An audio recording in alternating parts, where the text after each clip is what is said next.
துபாயில் நடைபெறும் விமான கண்காட்சியில் தேஜஸ் போர் விமானம் தரையில் விழுந்து நொறுங்கி விபத்துக்குள்ளானதில் விமானி பரிதாபமாக உயிரிழந்தார்.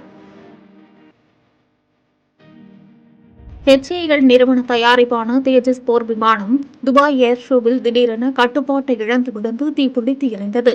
இந்தியாவின் தேஜஸ் போர் விமான விபத்தில் விமானி உயிரிழந்த நிலையில் விமானியின் குடும்பத்தினருக்கு இந்திய விமானப்படை ஆழ்ந்த இரங்கல் மற்றும் இந்த துயரமான நேரத்தில் விமானியின் குடும்பத்திற்கு துணை நிற்போம் என்று தெரிவித்துள்ளது.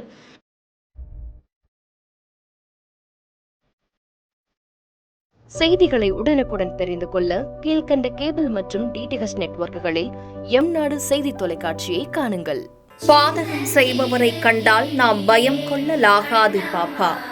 மோதி மிதித்துவிடு பாப்பா, அவர் முகத்தில் உமிழ்ந்துவிடு பாப்பா. அண்மை செய்திகளை உடனுக்குடன் தெரிந்து கொள்ள இணைந்திருங்கள் எம்நாடு தொலைக்காட்சியுடன்.